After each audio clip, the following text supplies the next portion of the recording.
अच्छा जी, ये जो मार्लो के प्लेज हैं इनको मोरल ट्रेजेडीज या इनको क्रिश्चियन प्लेज भी कहा जाता था। मार्लोवियन ट्रेजेडीज को moral tragedies, Christian place, morality place ये नाम दिया गया। रीजन उसकी क्या थी कि मार्लो जो है हमेशा मैकियावेलियन अप्रोच को के ही मतलब एक डिस्कस्ड था उसके दिल में, हेट्रेड था अबाउट मैकियावेलियन अप्रोच। उसने कहा कि बुराई, इवल जितना भी ज्यादा जीनियस हो जाए लेकिन इवल का जो एंड होता है ना वो हमेशा जो है बुरा ही होता है, यानी कि बुराई का खात्मा भी बुरा ही होता है।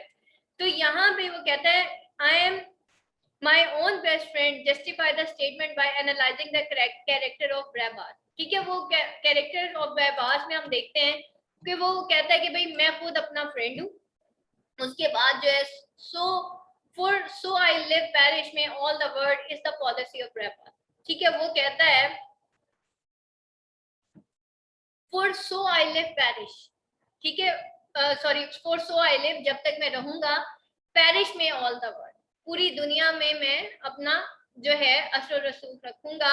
ही is the this is the policy of Barabas. और ये पॉलिसी थी ब्रेबास की, यानी कि सेंस ऑफ अथॉरिटी थी उसके अंदर। मैं, मेरी, ठीक है, ये जो हर चीज मेरी और ये वो सारा कुछ ये प्रभास के अंदर था।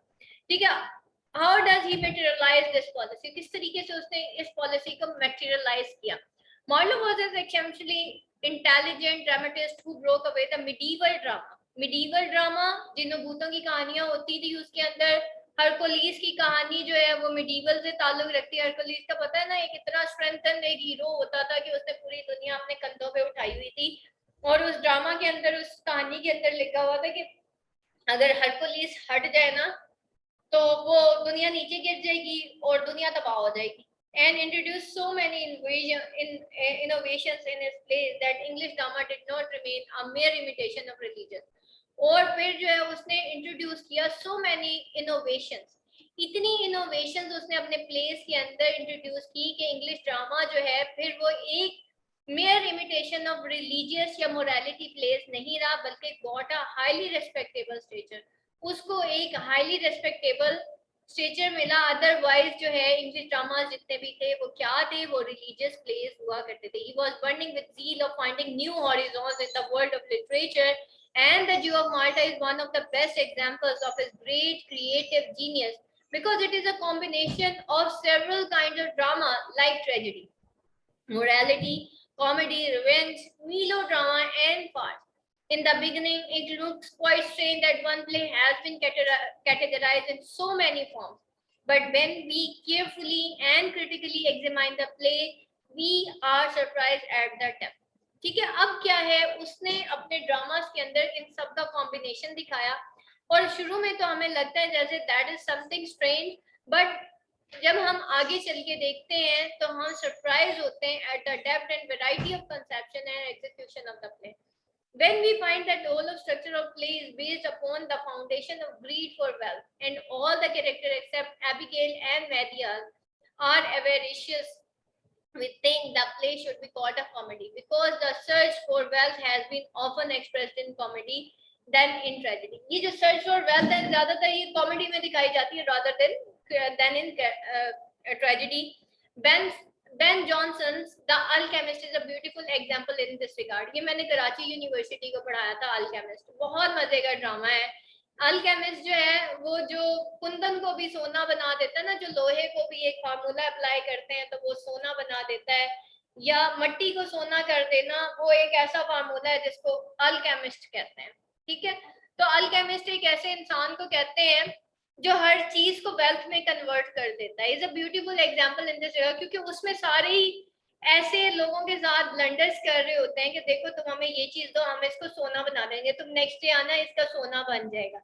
तो क्या होता है, या ये वेल्थ में कन्वर्ट हो जाएगा। तो alchemist is a beautiful example in this regard, जो कि प्रेजेंट करता है avarice as an important factor underlying human behavior.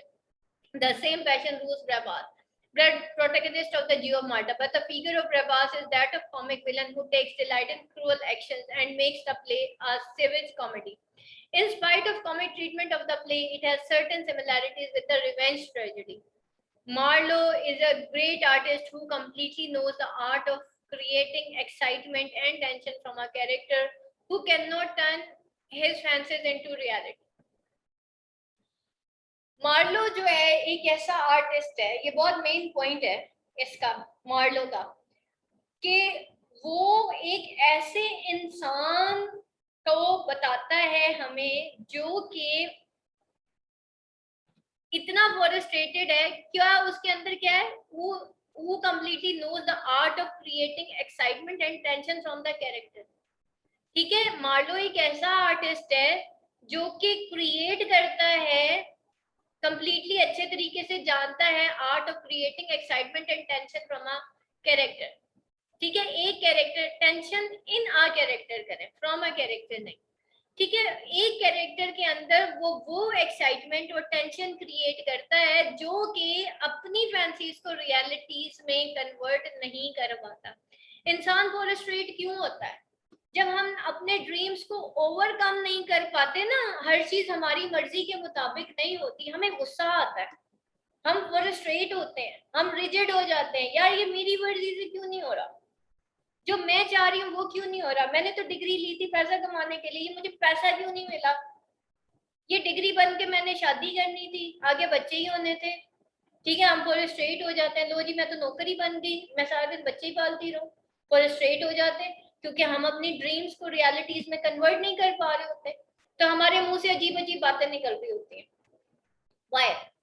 Reason, हमारे अंदर वो एक्साइटमेंट और टेंशन, जैसे ही एक्साइटमेंट, कैसे वो बेलिंडा का कैरेक्टर था ना, कि जब उसको खुशी मिलती है इतनी जोर से चीखती है आसमान हिल जाता है, लेकिन जब उसको गम मिलता है तब भी इतनी जोर से चीखती है कि आसमान, और गम क्या था कि एक लट कटी थी उसकी बस, और उसकी बेस पे उसने, उसकी ईगोइज्म इतनी ज्यादा थी कि इतनी जोर से चीखती है, दाड़े मारती है कि आसमान हिल जाता है. दैट इज द ये इंसान की फितरत दिखाई उसने वहां पे. ठीक है, पॉप ने बड़ा कंप्लीटली इंसान की फितरत दिखाई. Same is the case with the Marlowe. Marlowe भी एक ऐसे इंसान की एक्साइटमेंट और टेंशन दिखाता है. ठीक है, गुड एंड इवल के दरमियान जो उसकी एक्साइटमेंट, टेंशन, या फिर वेल्थ और यानी कि फेलियर और सक्सेस के दरमियान जो उसकी एक टेंशन क्रिएट हो रही होती है ना उसके दिमाग के अंदर, मार्लो वो टेंशन क्रिएट करता है अपने कैरेक्टर्स के अंदर. ठीक है, after studying the first two acts of the Jew Malta which Marlowe presents the encounter between Barabas and Ferneze, we start thinking that it is a revenge play. हमें लगता तो ऐसे जैसे बिकॉज ईगो थी, रिवेंज था. Ferneze deprived Barabas for his health wealth on lame excuse that Maltese Chinese have to face taxes because of the presence of accursed Brabas, so they should make amend for it. For through our sufferance of your hateful lives, वो कहते क्योंकि हम तुम्हें सफर कर रहे हैं तुम्हारी hateful lives को, Jews की lives को, who stand aghast in the sight of heaven. अब देखिए ना, हर फिरका, हर मजहब ये कहता है कि हम जन्नत में चले जाएंगे और तुम जहन्नुम में चले जाओगे. ज्यूज जो है वो क्रिश्चियंस को कहते हैं, क्रिश्चियन मुसलमान को कहते हैं, मुसलमान जो है जैसे सारे वो जन्नत का लेबल लेके आए हैं ना दुनिया में. ठीक है, फिर हमें लगेगा मैं तो जन्नत में चली जाऊंगी, ये साथ वाली से तो बेहतर ही हो ना कम से कम. तो हमने जन्नत के लेबल लगाए हुए हैं अपने ऊपर, जन्नत जैसे हमारे कहने से ही मिलनी है और वो सिर्फ हमें ही मिलनी है, बाकी दूसरों को नहीं मिलनी. ठीक, तो क्या है, वो कहता भाई तुम लोगों को हम बर्दाश्त करें, तुम लोग दो, क्योंकि तुम जो हमारे रास्ते में रुकावट हो, तुम लोगों ने हेवंस में नहीं जाना, तो यहाँ पे ड्यूज पे करके जाओ. These taxes and afflictions are befall and therefore thus we are determined. इस वजह से ये टैक्सेस और ये एप्लिकेशंस जो हैं तुम्हारे ऊपर भी फॉल करती हैं, हमारे ऊपर नहीं करती. Therefore thus we are determined. ठीक है, दैट्स व्हाई हम तो डिटरमाइंड है, हमने तो कोई नहीं देने, तुम लोग दोगे क्योंकि तुम लोगों ने सारों ने जहन्नम में जाना है, तुम लोग पता नहीं कौन से मजहब को फॉलो कर रहे हो. ठीक, one of the knights present the same argument more emphatically. If your first curse fall heavy on the head and make the poor and scorn all the world, it is not our fault but they inherit sin. वो कहता है कि अगर तुम्हारी first कर्स जो है fall heavy on head, पहली कर्स ही, पहली बददुआई तुम्हारे हेड के ऊपर. हम बाज़ औक़ात क्या करते हैं, किसी के साथ बुरा होता है तो हम क्या कहते हैं, वो इसने फलाने टाइम फलाने के साथ ऐसे किया था ना इसलिए इसके साथ ऐसे हो गया. हमें ये लगता है जैसे सारे लोगों को बददुआ लगी हुई है सिवाय हमारे. सही है कि नहीं है? ऐसे ही है ना. एंड मेक दी पुअर, और कोई गरीब बंदा हम देख लें, कोई मिडिल क्लास देख लें, और अगर हमारा स्टेटस थोड़ा हाई है, तो फिर उनको भी तो अल्लाह ने दौलत दी थी ना, वो कौन सा नेक इंसान था? ठीक है, तो फिर क्या है, and make the poor and scold और द बर्ड, वो कहते हैं ये तुम्हारे ऊपर कर्स है, जिसने तुम्हें पुअर बना दिया और तुम पूरी दुनिया के सामने जो है स्कॉन्ड हो गए हो, मजाक बन के रह गए हो। इट्स नॉट आवर फॉल्ट, अब ये हमारी फॉल्ट नहीं है, बल्कि तुम्हारे इनहेरेंट सिंस है। ठीक है, तो ये इंसान का मिजाज है। हम लोग दूसरों को समझते हैं यही सारे बेचारे जहन्नुमी हैं, ये इनके पास पैसा नहीं है तो ये शायद गुनाहगार है, इस बच्ची के साथ कोई मिसहैप हो गया है शायद, पता नहीं इसके कौन कौन से गुनाह, कसूर इसी का ही होगा। ठीक है, तो हम क्या करते हैं, अपने से नीचे वाले को समझते हैं कि सारा वो जो अजाब जहन्नुम और सारी वो लानतें और पता नहीं क्या क्या वो इसी में नाफिज होती हैं। हम तो इन सारी चीजों से बरी जमा है।